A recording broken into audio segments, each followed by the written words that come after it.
إن الحمد لله نحمده ونستعينه ونستغفره ونعوذ بالله من شرور أنفسنا ومن سيئات أعمالنا من يهده الله فلا مضل له ومن يضلله فلا هادي له وأشهد أن لا إله إلا الله وحده لا شريك له وأشهد أن محمدا عبده ورسوله أرسله بالحق بشيرا ونذيرا أما بعد فإن خير الحديث كتاب الله وخير الهدي هدي محمد صلى الله عليه وسلم وشر الأمور محدثاتها وكل محدثة بدعة وكل بدعة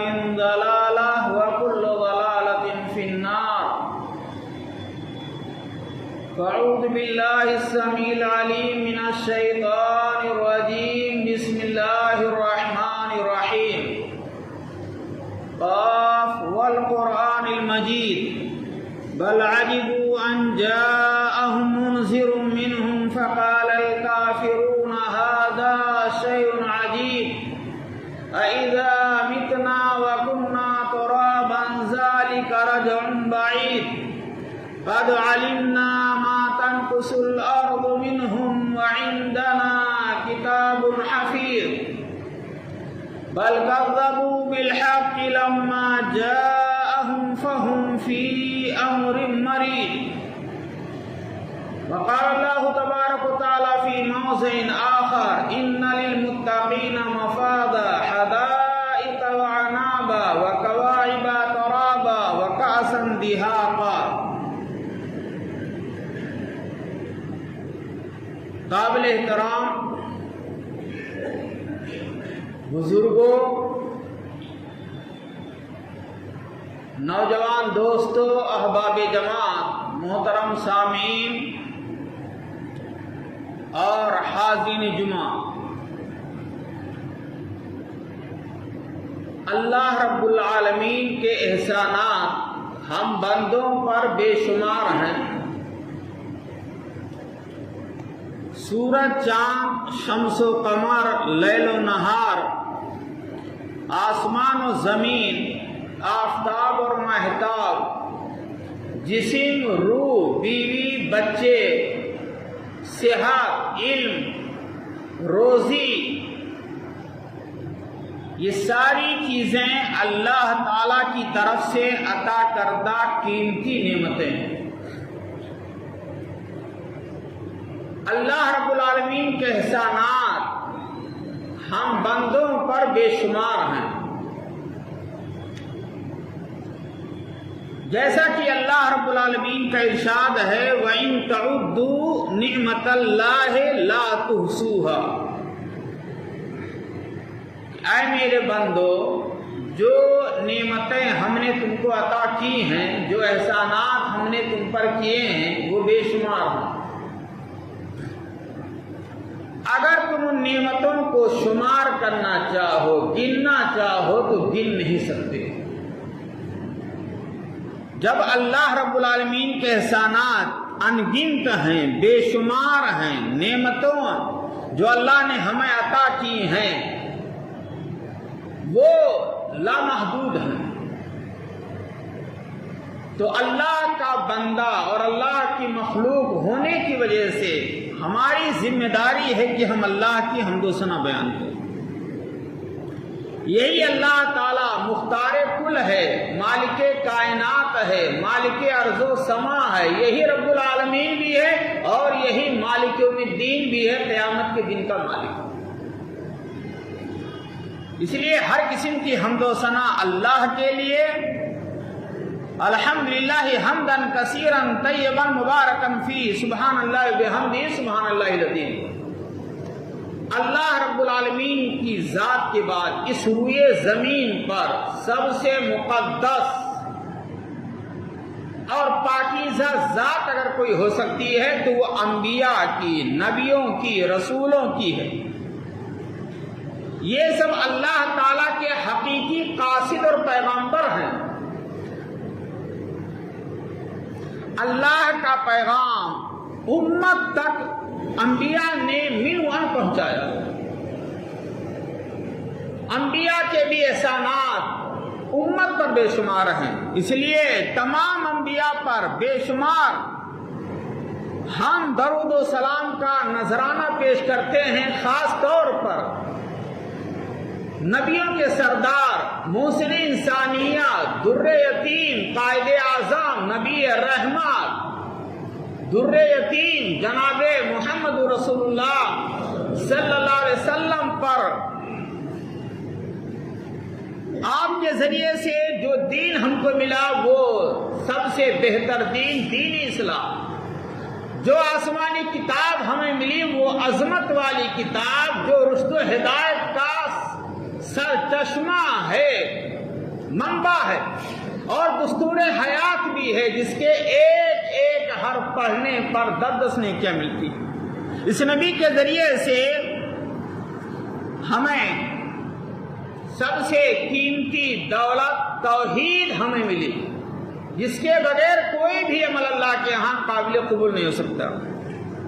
میرے بھائیو دوستو، حمد و ثنا، درود و سلام کے بعد میں نے آپ کے سامنے سورہ نبا، جس کو اما تسالون کہا جاتا ہے، ہم نے چند آیتیں تلاوت کی ہیں۔ آج کے خطبہ جمعہ کا ہمارا جو ٹاپک ہے، جو موضوع ہے، وہ ہے جنت میں لے جانے والے اعمال۔ وہ کون کون سے اعمال ہیں جس پر عمل کریں تو ہم جنت میں چلے جائیں؟ جنت میں لے جانے والے، جنت میں داخل کرا دینے والے اعمال خیر کون کون سے ہیں؟ آج کے خطبہ جمعہ میں ہم سرسری طور پر اس کو جاننے کی کوشش کریں گے۔ ہم یہ دعا کرتے ہیں کہ اللہ ہمیں قرآن و حدیث کی روشنی میں جنت میں لے جانے والے اعمال کو آپ کے سامنے اچھے انداز سے، سنجیدگی سے پیش کرنے کی توفیق دے، اور جو کچھ ہم سنے خطبہ جمعہ میں اس پر عمل کرنے کی اللہ ہم سب کو توفیق دے، اور اپنے گھر والوں کو بھی ان اعمال سے آگاہ کریں اور بتلائیں کہ یہ اعمال جو آج کے خطبہ جمعہ میں ہم نے سنا ہے، یہ اعمال ہم کو اور آپ کو جنت میں لے جانے والے ہیں، اس کی پابندی کریں۔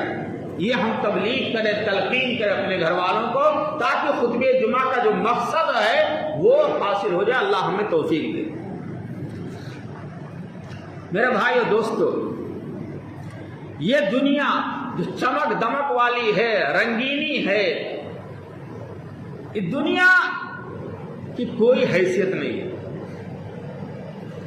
دنیا کی کوئی حیثیت نہیں ہے۔ دنیا اور دنیا کے اندر جو مال و متاع ہے، اس کی حیثیت مچھر کے پر کے برابر بھی نہیں ہے۔ دنیا میں ہمیں اس لیے بھیجا گیا ہے تاکہ ہم دنیا کی نعمتوں سے، وسائل سے ہم فائدہ اٹھا کر کے اللہ کو راضی کرنے والے اعمال کریں، اور ایسے اعمال کریں جو ہم کو جنت میں لے جائیں۔ مومنوں کے لیے دنیا قید خانہ ہے، اور کافروں کے لیے دنیا جنت ہے۔ اور اس جنت کو میرے بھائیو جو ہمارے اور آپ کے لیے آخرت میں ملے گی، جنت کو تکلیف دہ چیزوں سے گھیر دیا گیا ہے، یعنی آسانی سے جنت ملنے والی نہیں ہے۔ اس کے لیے پاپڑ بیلنا پڑے گا، بہت زیادہ نیکیاں کرنی پڑے گی، اپنے آپ کو قرآن و حدیث پر عمل کرنے کے لیے لگا دینا پڑے گا۔ صرف نماز روزہ کر لینے سے جنت ملنے والی نہیں ہے۔ جنت حاصل کرنے کے لیے آپ کو راتوں میں بھی جاگنا پڑے گا۔ میرے بھائیو، ایک زندگی ہے دنیاوی زندگی، اور ایک ہے برزخی زندگی، اور ایک ہے اخروی زندگی۔ دنیاوی زندگی میں ہم زندہ ہیں، ہماری روح جسم کے اندر موجود ہے، چلتے پھرتے ہیں، ہنستے کھیلتے ہیں، کھاتے پیتے ہیں، کماتے ہیں، دوڑتے ہیں، کودتے ہیں، روتے ہیں، جاگتے ہیں، سوتے ہیں۔ ہماری آمد و رفت دوسرے کے پاس آنا جانا چہل پہل یہ سب کیا ہے؟ دنیاوی زندگی ہے۔ ہماری دنیاوی زندگی کی مثال پانی کے بلبلے کی طرح سے ہے، کب یہ بجھ جائے چراغ کسی کو پتا نہیں ہے، روح جسم سے کب نکل جائے اور موت کب لاحق ہو جائے کسی کو پتا نہیں ہے۔ دنیا فانی ہے، کل من علیہا فان ویبقا وجہ ربک ذو الجلال والاکرام۔ اللہ کی ذات کے علاوہ ہر چیز کو فنا ہونا ہے، موت کے گھاٹ اترنا ہے۔ خاص طور پر جو آدم کی اولاد ہیں، آدم اور یہ بنی انسان، پوری دنیا کو موت کے گھاٹ اترنا ہے۔ موت سے کسی کو مفر نہیں، آج وہ تو کل ہماری باری ہے۔ ہم لوگ لائن میں لگے ہوئے ہیں، کب اللہ کا بلاوا آ جائے کسی کو پتا نہیں ہے۔ ہماری زندگی برف کے مانند ہے، جیسے برف ہے رمضان میں خریدتے ہیں یا فریج میں رکھتے ہیں، برف کو باہر نکال دو تو پگھلتا رہتا ہے، اگر اس کا استعمال نہیں کریں گے تو پگھل جائے گا۔ برف بیچنے والا ٹینشن میں ہوتا ہے کہ اگر خریدنے والے 2-4 گھنٹہ نہیں خریدے تو ہمارا کافی نقصان گھاٹا خسارہ ہو جائے گا۔ برف کی طرح سے ہماری زندگی بھی پگھل رہی ہے۔ 10 سال کے ہوئے، پھر 20 سال کے ہوئے، پھر 40 سال کے ہوئے، پھر 60 سال کے ہوئے، اور پیارے نبی صلی اللہ علیہ وسلم نے فرمایا ہے کہ امت محمدیہ کی عمریں عام طور پر 60 اور 70 کے درمیان، 60 اور 70 کے درمیان ہی دنیا سے چلے جائیں گے اکثر۔ شاید و نادر ایسے ہوں گے اللہ والے جن کو اس سے زیادہ یہ اللہ کی طرف سے ڈسکاؤنٹ ہوگا، یہ خصوصی VIP ڈسکاؤنٹ ہوگا جو 70 سے اوپر چلا جائے، ورنہ عام طور پر 60 اور 70 کے درمیان امت محمدیہ کی عمریں۔ اور اگر 70 سے اوپر تجاوز کر جائے تو یہ اللہ تعالیٰ کا خصوصی کرم ہے۔ اور حدیث میں آتا ہے سب سے بہتر انسان وہ ہے جس کی من طال عمرہ وحسن عملہ، جس کی عمر زیادہ ہو اور نیکیاں بھی زیادہ ہوں۔ سب سے گڈ انسان وہ ہے، اور سب سے خراب انسان وہ ہے، بدترین انسان وہ ہے، برا انسان وہ ہے جس کی عمر زیادہ ہو جائے 60 70 80 90 100 سال کی اور اس کے پاس نیکیاں نہ ہوں، گناہ کے انبار ہوں، سب سے برا۔ یہ دنیاوی زندگی ہے، روح نکل جائے جسم سے بردخی زندگی شروع ہو جائے گی۔ قبر کی زندگی بھی بردخی زندگی ہے، اور اس کے بعد پہلا سور پھونکا جائے گا، پوری دنیا تہس نہس ہو جائے گی۔ 40 سال کے بعد دوسرا سور پھونکا جائے گا جس کو نفخ ثانیہ کہا جاتا ہے۔ لوگ اپنی اپنی قبروں سے نکلیں گے، جوگ در جوگ، فوج کی شکل میں، لشکر کی شکل میں۔ 1-2 فرشتے آپ کو قبروں سے نکالیں گے، دوڑائیں گے، چلو میدان محشر میں۔ ایک ہوگا ہانکنے والا اور ایک ہوگا آپ کے متعلق گواہی دینے والا۔ میدان محشر ہوگا، حساب کتاب ہوگا۔ کافروں کا، نافرمانوں کے لیے اللہ نے ہمیشہ ہمیشہ کے لیے ٹھکانہ بنایا ہے، اس کا نام ہے جہنم، اس کا نام ہے جہنم۔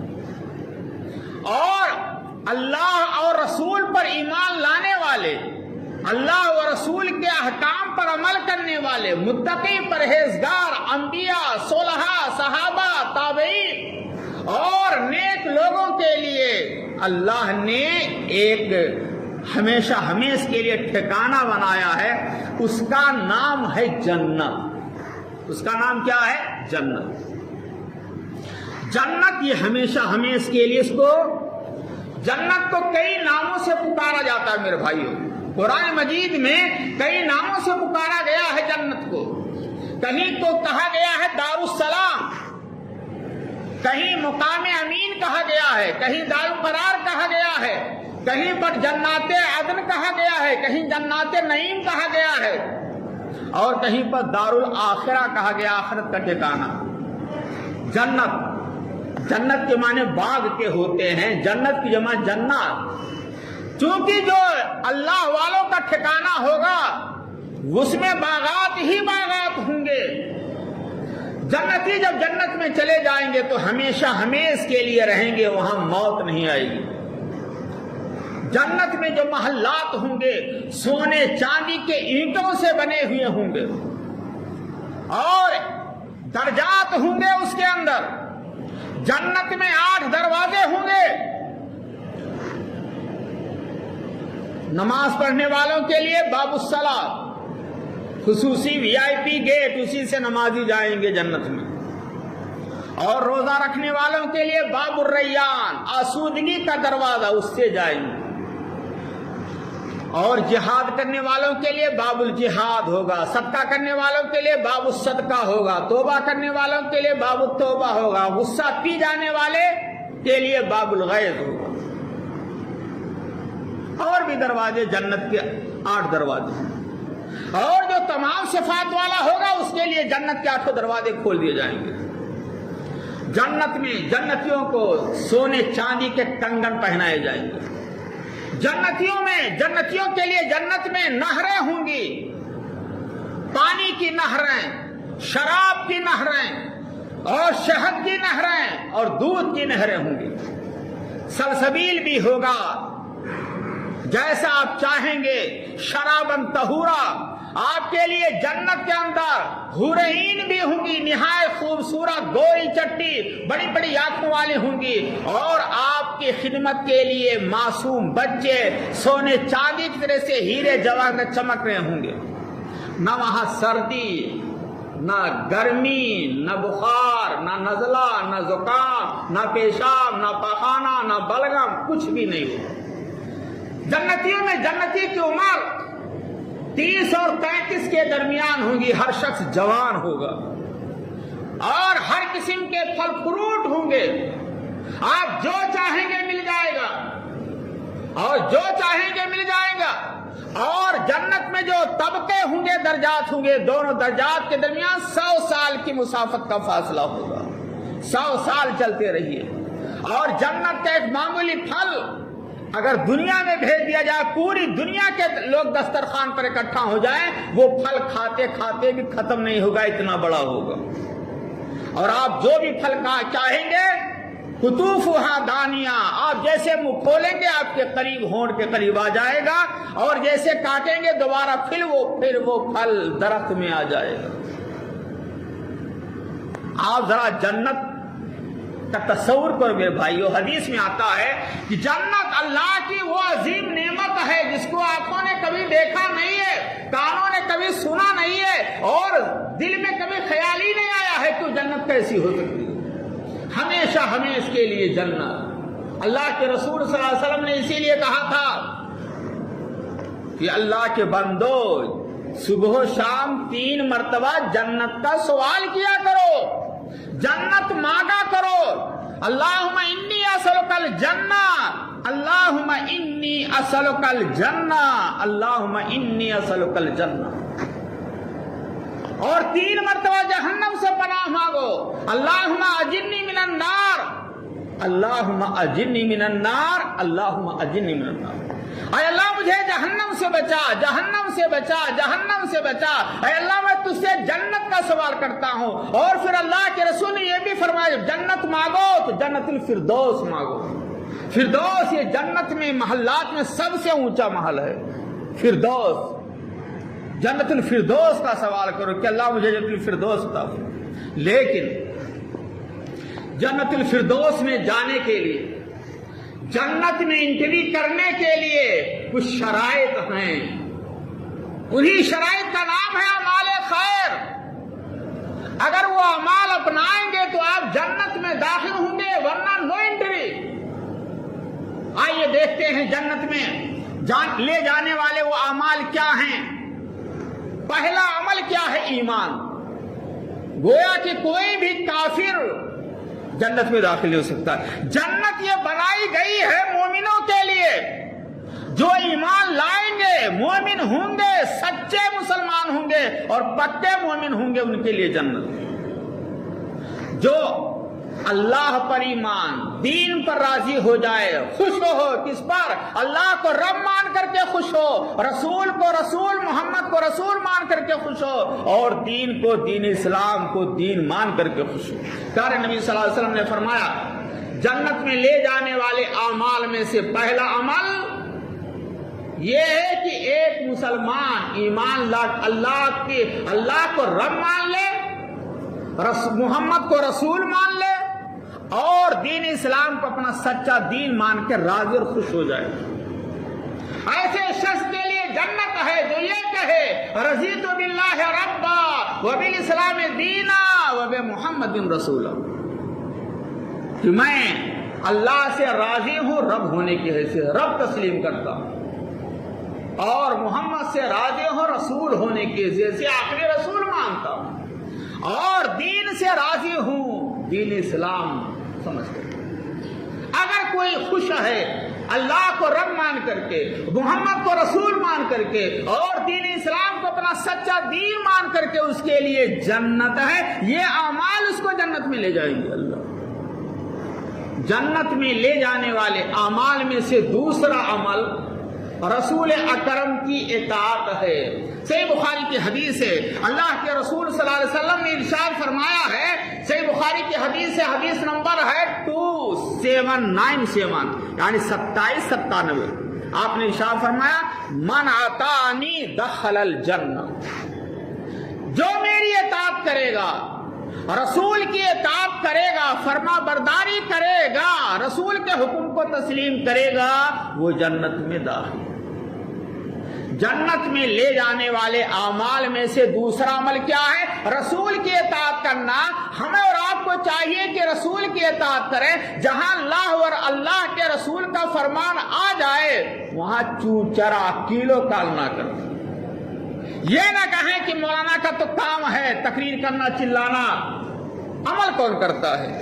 جہاں اللہ و رسول کا فرمان آ جائے وہاں سلنڈر ہو جائیے اور کہیے سمینا، ہم نے سنا، واتانا، ہم نے اطاعت کی۔ چون چرا کیلو کال لیت و لال شس و پنج اب تب اگر مگر کچھ نہیں ہونا چاہیے، ایک مومن کے لیے ضروری ہے۔ اور یہ رسول کی اطاعت یہ انسان کو جنت میں لے جانے والا عمل ہے۔ جنت میں لے جانے والے عمل میں سے ایک عمل یہ بھی ہے کہ انسان نرم مزاج بنے، سخت مزاج نہ بنے، اس کا دل نرم ہو، ایک دوسرے کے تئیں نرم ہو، غصہ کا اظہار نہ کرے، نرم مزاج ہو، نرم مزاجی رکھنے والا، ایسے ہی اپنے آپ کو عاجزی اختیار کرنے والا، خاکسار بن جائے، تکبر ذرہ برابر نہ آنے پائے اس کے پاس، کتنا بھی مال کا مالک ہو، سیٹ ہو، کاروبار ہے اس کا، لیکن اس سے جب ملیے تو لگتا ہے کہ ایک معمولی انسان، ذرہ برابر تکبر نہیں، ذرہ برابر غرور نہیں، ذرہ برابر گھمنڈ نہیں، ذرہ برابر انانیت نہیں، ذرہ برابر وہ انا کا شکار نہیں۔ سیٹ ہے، سب کچھ ہے، کروڑوں کا مالک ہے، جائیداد ہے، پراپرٹی ہے، بینک بیلنس ہے، رائس میل ہے، لیکن جب اس سے ملیے تو بہت ہی مسکرا کر کے ملتا ہے، نرم مزاجی کے ساتھ ملتا ہے، اچھے اخلاق کا مظاہرہ کرتا ہے۔ پیارے نبی صلی اللہ علیہ وسلم نے فرمایا کہ وہ شخص جنت میں جائے گا جس کا دل چڑیوں کی طرح سے نرم رہتا ہے، پرندوں کی طرح سے نرم رہتا ہے۔ نرم مزاج بنیے میرے بھائیوں، سخت مزاج نہ بنو، سخت مزاجی آپ کو جہنم میں لے جائے گی۔ نرم مزاج بنو، ہر ایک کے ساتھ اچھا برتاؤ رکھو، فقیر کو دیکھو ترس آئے، غریب کو دیکھو آپ کا دل نرم ہو جائے، بیمار کو دیکھو آپ کے اندر ہمدردی کا جذبہ ہو، کوئی پریشان حال ہے آپ اس کی پریشانی کو دیکھ کر کے آپ کا دل تلملا اٹھے اور مدد کے لیے تیار ہو جائے، ہاتھ بڑھانے کے لیے تیار ہو جائے۔ یہ نہیں کہ مر رہا تو مرنے دو، ہم سے کیا مطلب۔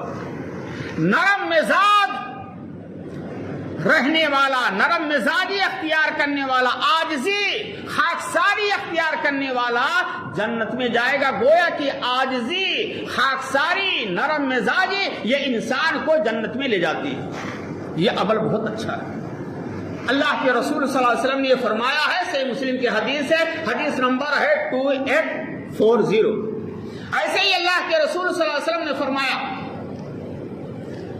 12 رکعت سنت موقدہ۔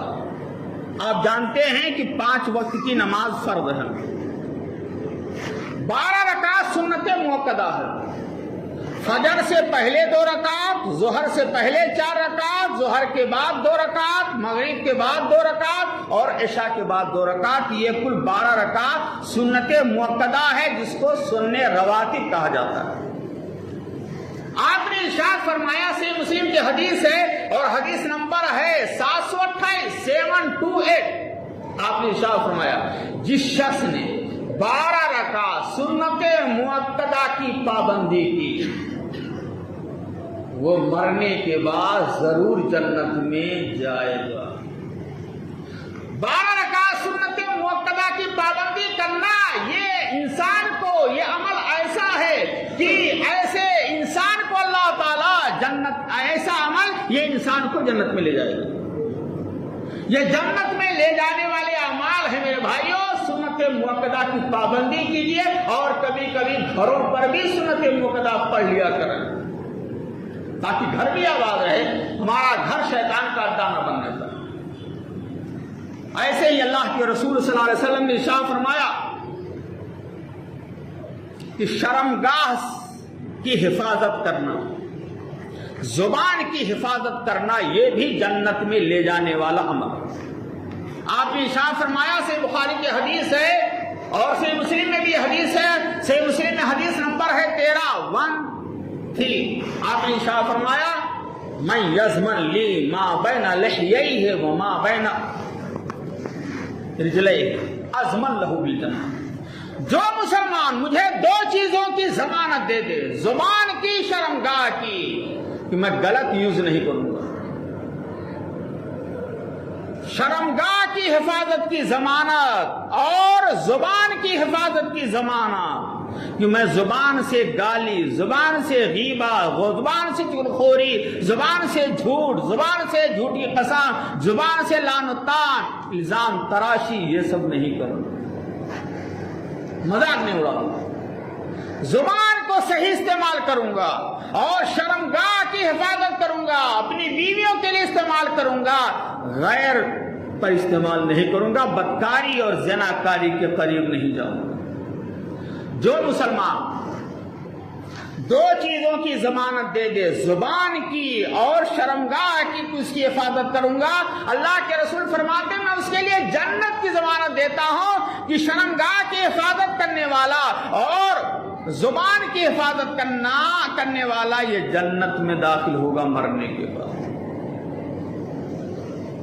معلوم کیا ہوا کہ ہمیں اور آپ کو چاہیے، اگر ہم جنت میں جانا چاہتے ہیں تو ہمارے لیے ضروری ہے کہ ہم زبان کی حفاظت پر خیال کریں، زبان کو کنٹرول کریں، پہلے سوچیں، تولیں، پھر بولیں، ورنہ زبان کا زخم بڑا خطرناک ہوتا ہے. زبان سے نکلے ہوئے الفاظ یہ بندوق اور بم سے زیادہ خطرناک ہوتے ہیں. زبان کا زخم جب لگتا ہے تو دل کو لگتا ہے اور دل چھلنی ہو جاتا ہے تو پھر انسان کے درمیان قطع تعلقی ہو جاتی ہے، زندگی بھر گفتگو بند ہو جاتی ہے. کچھ بھی کہیے مولانا، ایسی بات انہوں نے کہہ دی تھی ہمارے دل کو لگ گئی، اور جب سوچتا ہوں تو آنکھوں میں آنسو آ جاتے.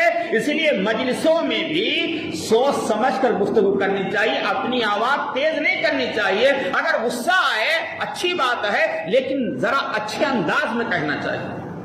بہت سے لوگوں کو دیکھا جاتا ہے جب اپنے دوستوں سے باتیں کرتے ہیں معمولی بات پر آپے سے باہر ہو جاتے ہیں، لگتا ہی نہیں کہ یہ کلمہ گو ہیں. جذبات ہیں ٹھیک ہے لیکن جذبات کو سکون کے ساتھ، آپ ہوش و حواس کے ساتھ رہیے، جذبات میں ہوش نہ کھوئیے، ورنہ شیطان تو کام کرے گا.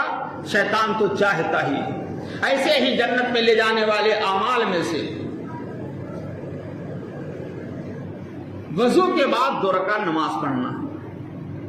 اللہ کے رسول صلی اللہ علیہ وسلم نے حضرت بلال سے پوچھا کہ حضرت بلال یہ بتاؤ، ایمان لانے کے بعد کوئی عمل تمہارا ایسا بھی ہے جس کی امید کرتے ہو کہ بخشش ہو جائے گی؟ کہا وجہ کیا ہے پوچھنے کا؟ کہا کہ میں نے دیکھا ہے تم کو خواب میں جنت میں دیکھا ہے اور اپنے آگے دیکھا ہے کہ تم میرے آگے نبی کے آگے اور آخری نبی کے آگے چل رہے ہو اور تمہارے چپل اور جوتے اور کھاؤں کی آواز آ رہی تھی. اللہ، حضرت بلال بتاؤ تم کیا کرتے ہو؟ میں نے خواب میں جنت میں اپنے آگے تم کو چلتے ہوئے دیکھا، تمہارے کھاؤں کی آواز آ رہی تھی. حضرت بلال نے کہا کہ ایک عمل کرتا ہوں، جب بھی وضو بناتا ہوں 2 رکعت نماز پڑھ لیتا ہوں نفل، جس کو ہم اور آپ تحیۃ الوضو کہہ سکتے ہیں. یہ اللہ کے رسول نے فرمایا تم جنتی ہو. معلوم یہ ہوا کہ وضو بنانے کے بعد 2 رکعت نماز کا ٹائم ہو یا نہ ہو، آپ نے وضو بنایا، وضو بنانے کے بعد کہیں بھی ہیں 2 رکعت آپ نفل پڑھ لیجئے، یہ 2 رکعت نفل پڑھ لینا یہ آپ کو جنت میں لے جائے گا۔ اور یہ اللہ کے رسول نے حضرت بلال کے بارے میں فرمایا تھا، اور یہ حدیث ہے صحیح بخاری میں، حدیث نمبر ہے 1098۔ ایسے ہی اذان کے بعد، وضو بنانے کے بعد جب آپ کلمہ توحید پڑھتے ہیں، کلمہ تشہد پڑھتے ہیں، اشہد ان لا الہ الا اللہ و اشہد ان محمد عبدہ و رسولہ، وضو کے بعد وضو کی دعا، اللہ کے رسول نے فرمایا جس شخص نے اچھی طرح سے وضو کیا اور وضو کے بعد وضو کی دعا پڑھی وہ ضرور جنت میں داخل ہو۔ اللہ، یہی نہیں جنت کے 8 دروازے کھول دیے جائیں گے۔ اور جس نے اذان کے بعد اذان کے کلمات کہے اور دعا پڑھی اس کے لیے بھی جنت ہے۔ اور اللہ کے رسول نے یہاں تک فرمایا ایسی خاتون، یہ صحیح ابن حبان کی روایت ہے، آپ نے فرمایا ایسی عورت جو 5 وقتہ نماز پڑھتی ہو، ماہ رمضان کے روزے رکھتی ہو، اپنے شرمگاہ کی حفاظت کرتی ہو، شوہر کی اطاعت کرتی ہو، 4 خوبیاں جس عورت کے اندر، خاتون کے اندر ہوں گی، اس کے لیے جنت کے 8 دروازے کھول دیے جائیں۔ اللہ، ایک دروازہ نہیں میرے بھائیو، 8 دروازے کھول دیے جائیں، 8 دروازے کھول دیے جائیں۔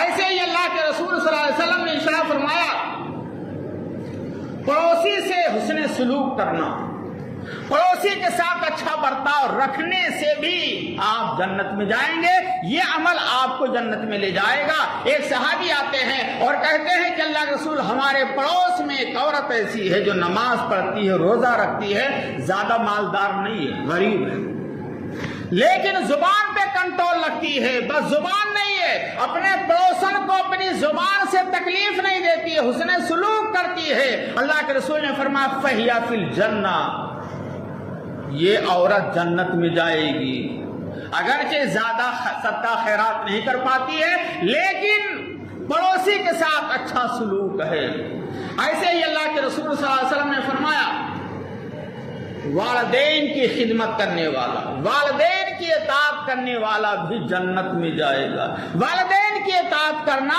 یہ جنت میں لے جانے کا ایک عمل ہے۔ اللہ کے رسول نے ایک مرتبہ ممبر پہ چڑھے، پہلے زینے پر، دوسرے زینے پر، تیسرے زینے پہ قدم رکھا اور آپ نے آمین کہا خلاف توقع۔ صحابہ نے پوچھا اللہ کے رسول آپ نے آمین کیوں کہا؟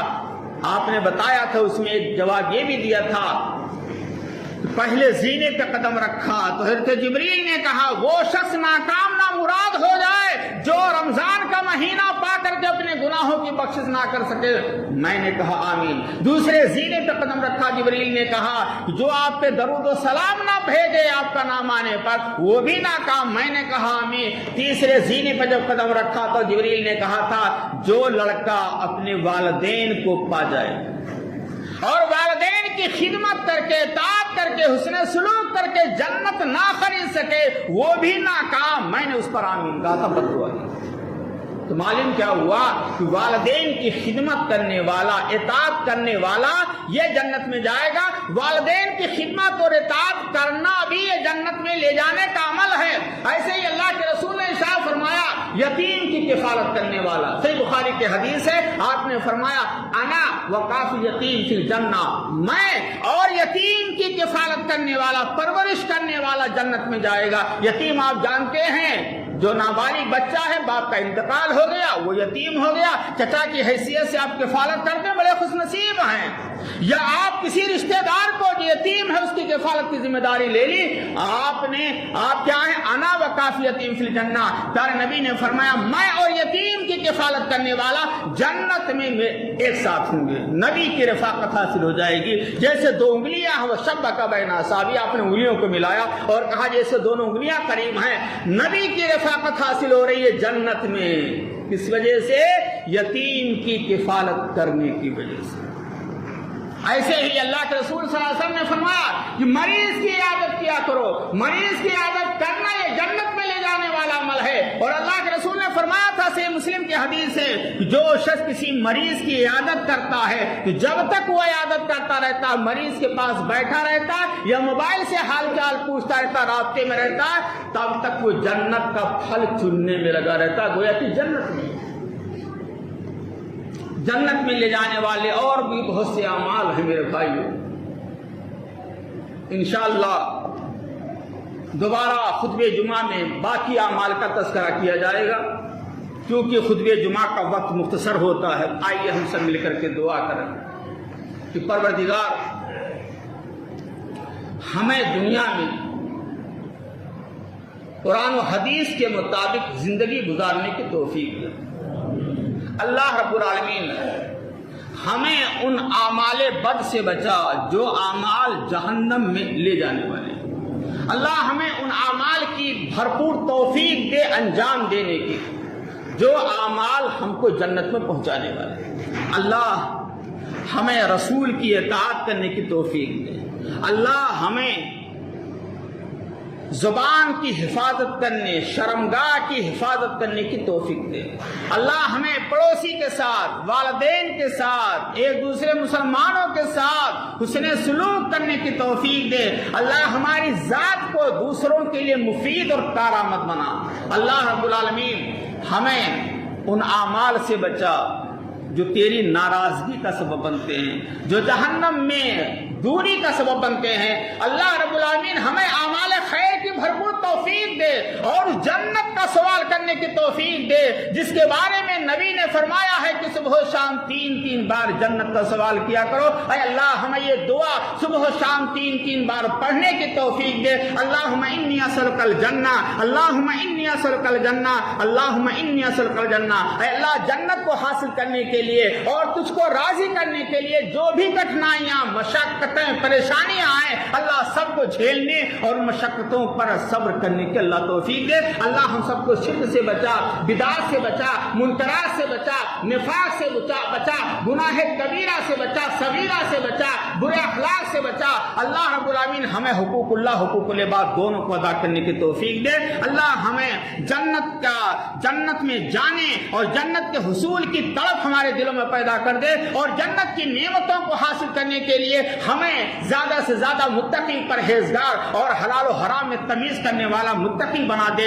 اللہ رب العالمین جب تک دنیا میں زندہ رکھے، ایمان پہ زندہ رکھے، توحید پر زندہ رکھے، اور جب ہمارا خاتمہ ہو تو خالص توحید پر۔